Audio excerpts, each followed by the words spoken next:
Hello everybody and welcome back to the channel. Sorry it's been a while, unfortunately life got in the way, which will be explained during the course of this video. So what's the point of today? Today is the first of the 4 quarterly updates. I think that idea from last year I'm going to carry on, as that way then it relieves some of the pressure to actually get going with this layout and get going and telling you what's going on, as well as putting time out here. At the moment still we're just on the cusp of where the weather's getting a bit nice in the UK, where we can start coming back out to get sheds and garages and start doing things again. So during this video I'm going to take you around the shed, give you a few updates as to what's going on, as well as a little bit more updates of life for me. You know, there's been a few changes happening at the minute, which is sort of eating up some of the time in the shed. Some of them positive, not all of them positive, I'm afraid. So yeah, I will see you in the next part of this video, and we'll get talking about the layout.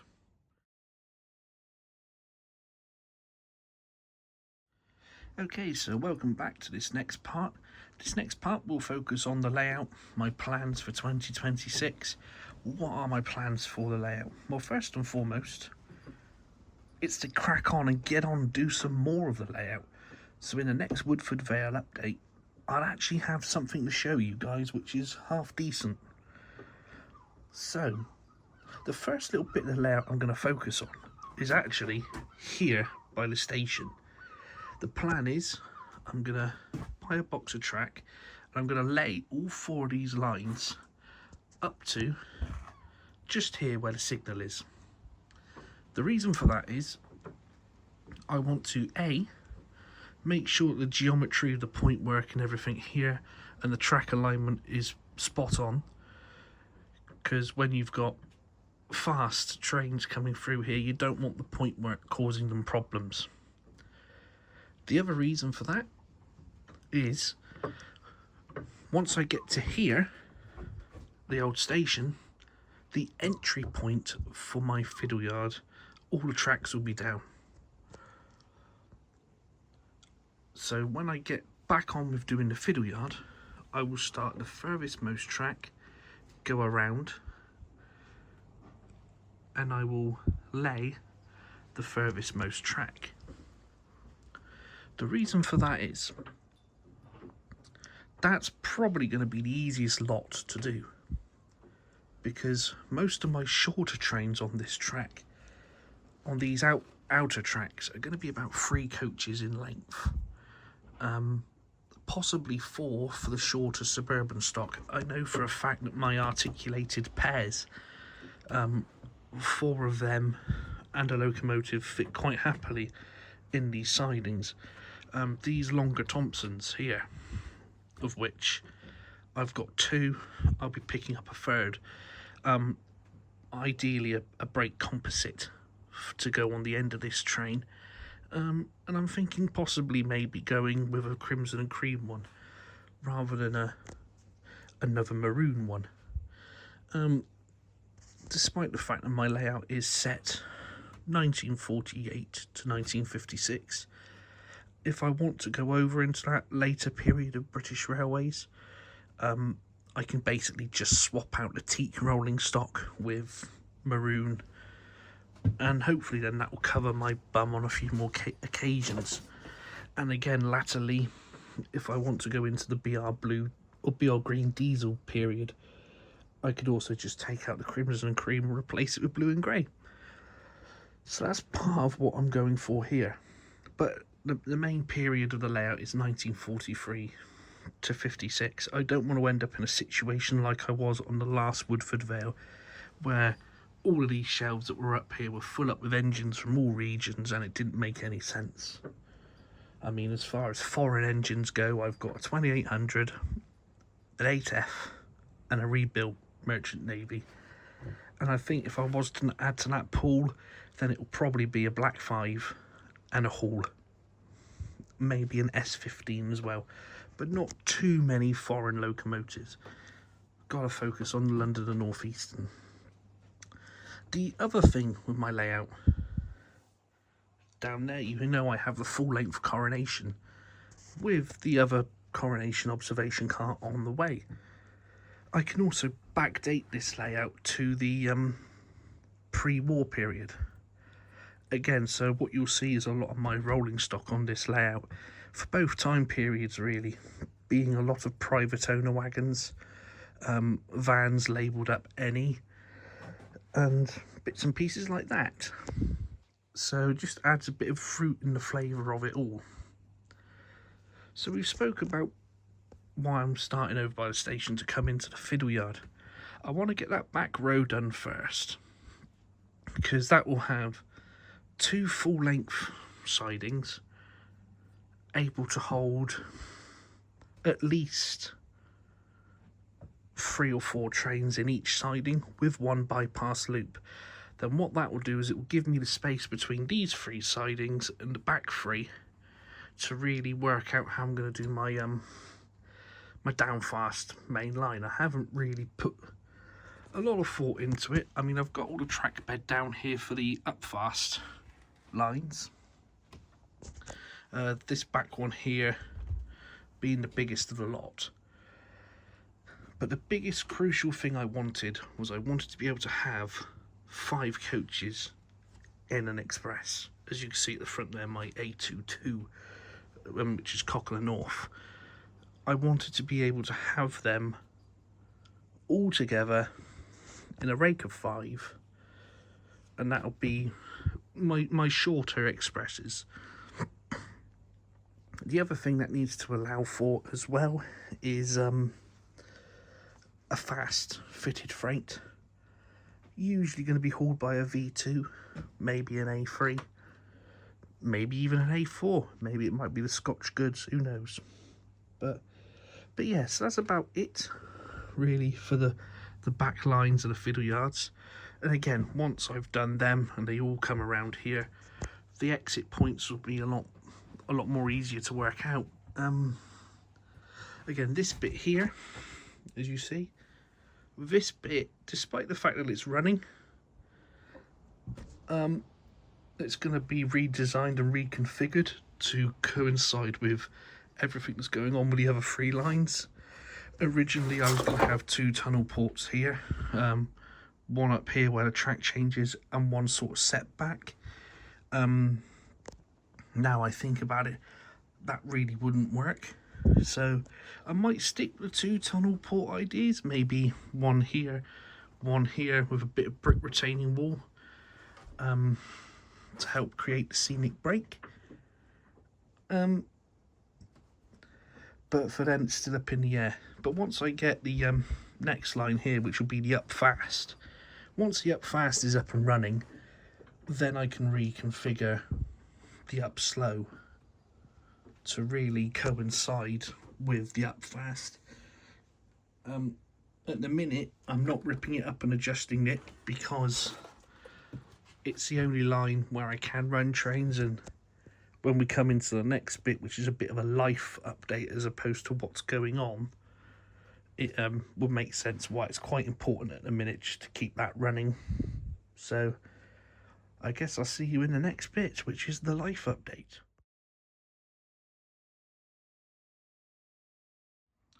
Okay, so welcome to this next part, which is the life update. You're probably wondering why I've moved to a vastly empty shelf of what was normally consistent of my O-gauge locomotives.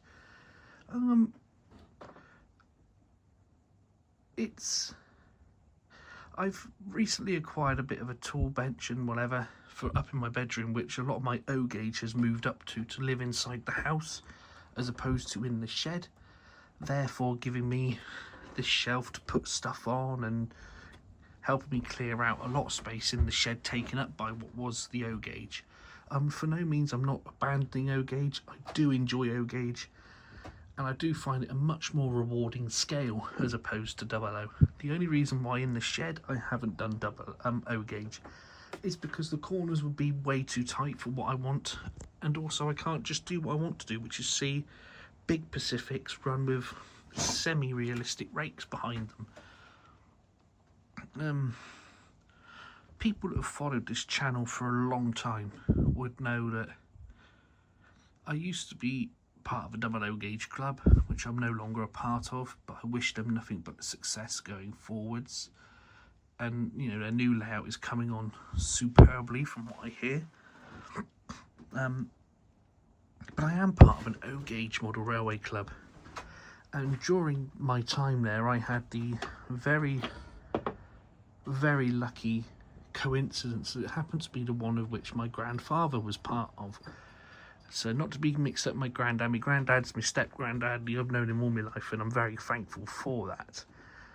But I had the opportunity to meet my grandfather from my father's side of the family, and thusly, over O gauge, we bonded and had a happy 5 to 7 years together and got to learn a lot more about that side of the family. But unfortunately, not too long after my last video, which was the mineral wagon build through that we all did together, unfortunately he passed away. It was a little bit expected, not as quickly as it was after the new year. Unfortunately, the chap did have multiple cancers coming to the end of his days, but he took it on the chin. He'd just beaten one form of cancer to be told he had 3 more, and he went, well, if that's my lot, that's my lot. And he went out with a smile on his face, surrounded by people that loved him. And yes, so that's really, ever since about mid-January, that's been taking up a lot of my time. Obviously, the grief, the funeral, and then the dealing with his collection and whatever, which thankfully, thanks to my O gauge club and the Sedgemoor O gauge club and our recent show, we managed to sell on much of his estate, and we'll forever be thankful to them for what they did in honouring him, and you know, mainly their friendship and the enjoyment that the club brought to him. So quite rightfully, at the minute, February I took a bit of time off, and in the beginning stages of March I've been working on quite a lot of O gauge on my workbench up in my bedroom, just sitting down and clearing my head and putting a few things into perspective. So yes, so that's sort of why I haven't been thoroughly engaging with YouTube and whatever.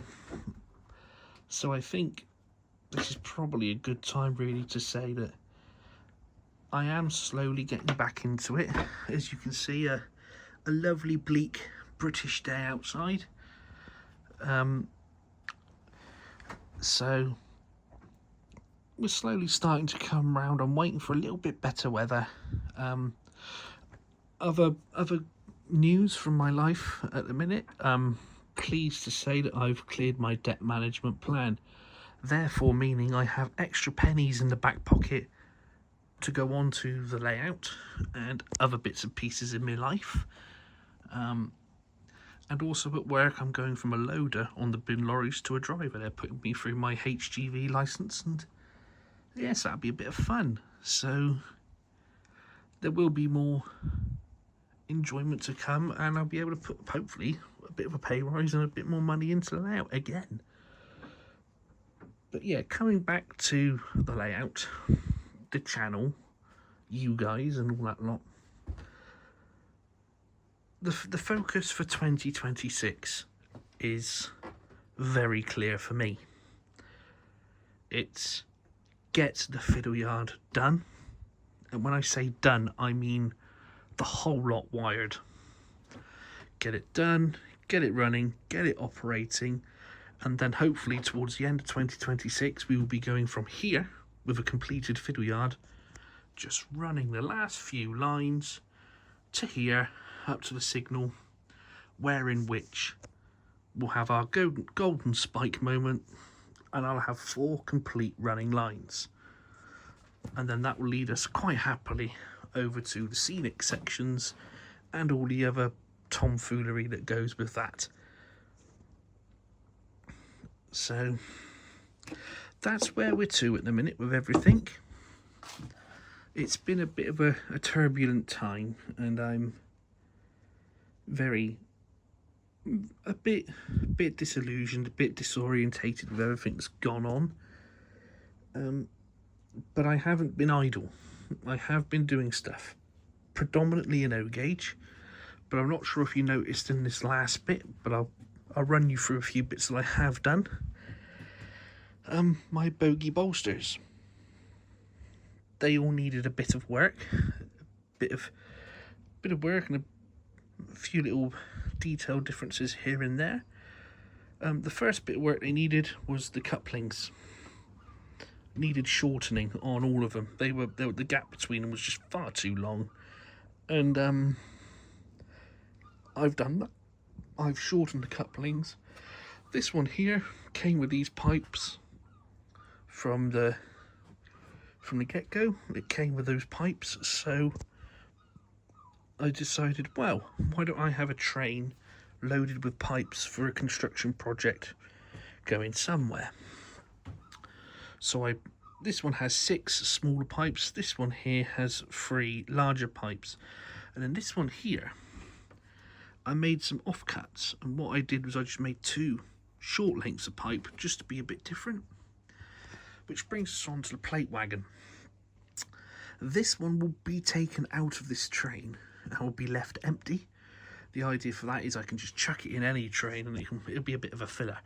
I'm going to get 2 of the double bolsters like that, and I'm going to again put pipes on them, and hopefully that'll be a nice contrast between bogey wagons and four-wheelers, as they say, and that will help bring it out. Something else I've done is my coal wagon back here. This is the one from that last video, so if I just lift her out here and plop her here, she has now been weathered.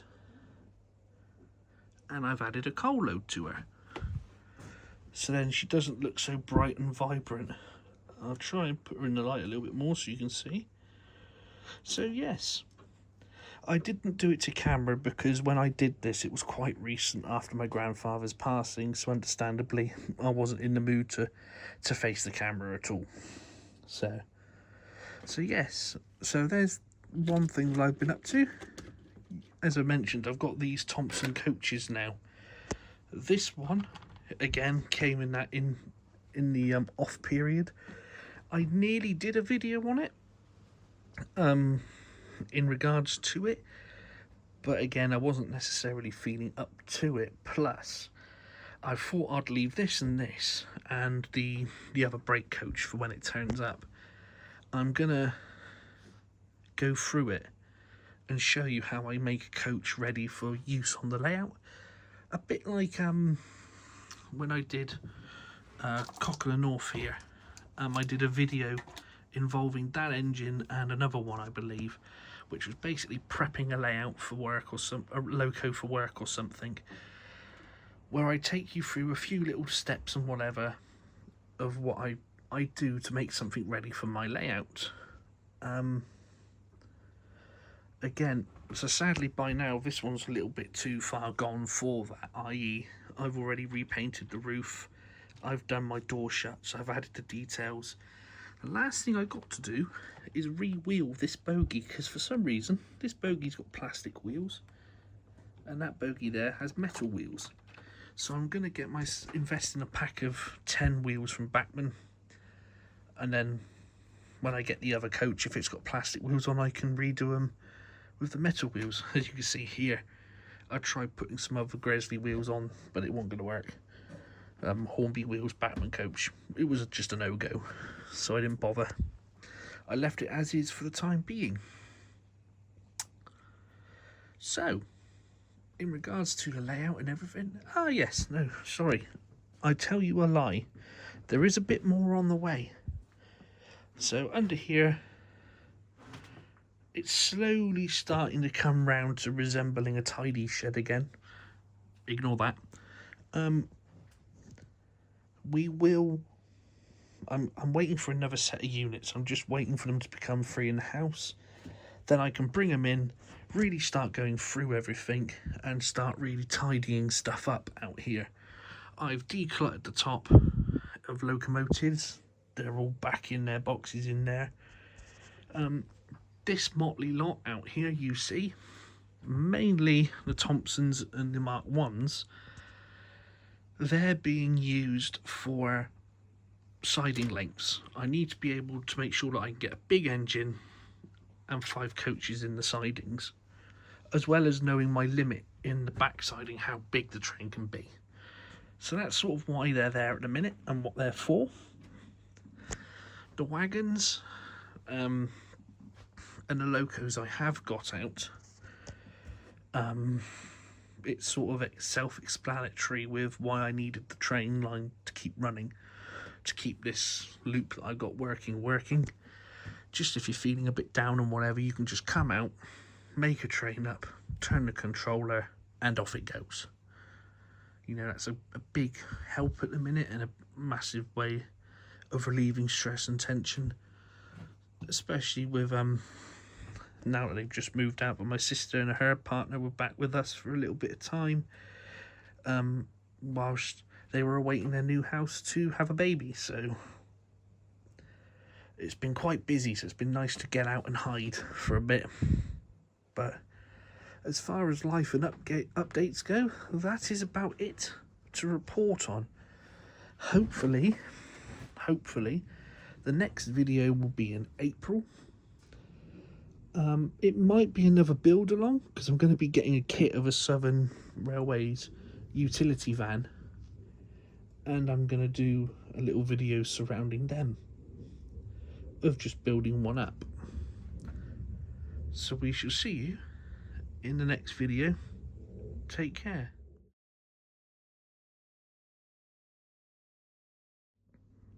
Hello, me again. Sorry, this is just a little PS statement after the main carcass of the video. Sorry. This is really just to thank a couple of people for helping me get my mojo back up and going again. A couple of them you guys probably know because they're fellow YouTubers, but so we'll get on with that. So the first one I'd like to thank is Jonathan over at Newton Grove, who is a fantastic O-gauge modeler.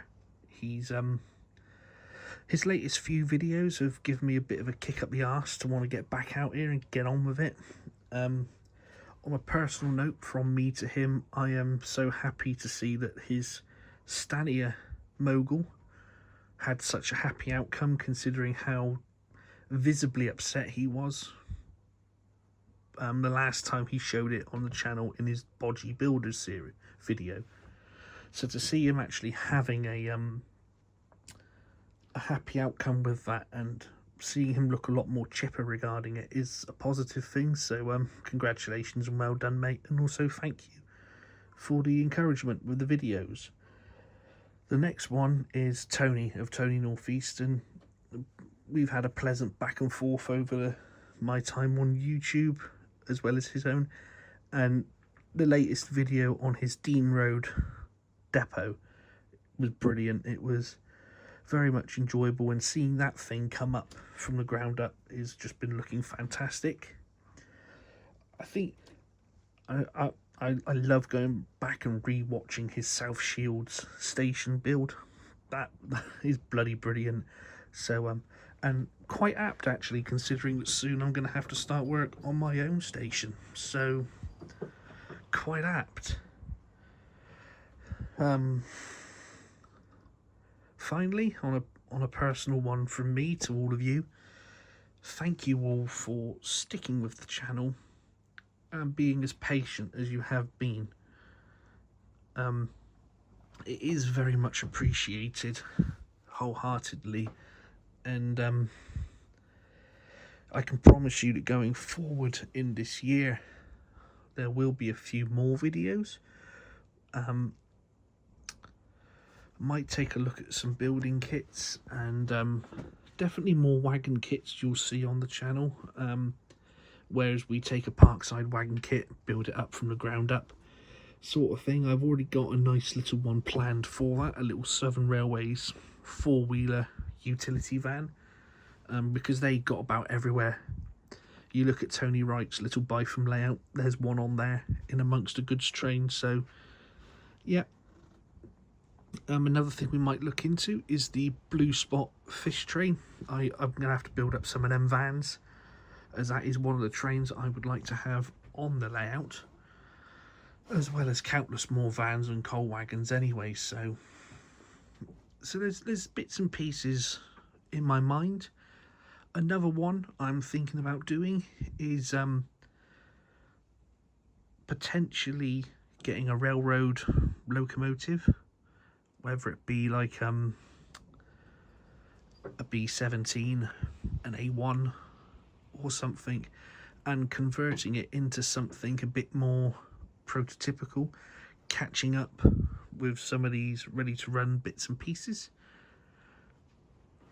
So I've got a few ideas knocking around in my head, one of which is a full build series on an O-gauge locomotive. I think I've got the perfect candidate for that, but first I want to clear the backlog of O-gauge projects that I've got to get done. So for now, from me, it's a thank you very much for watching, and I will hopefully see you in the next video, either towards the end of March or potentially beginning of April.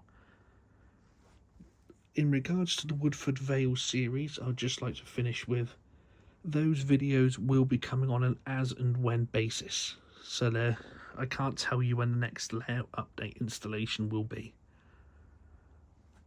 But until then, that is all folks. Take care, happy modelling, and stay safe out there. Bye.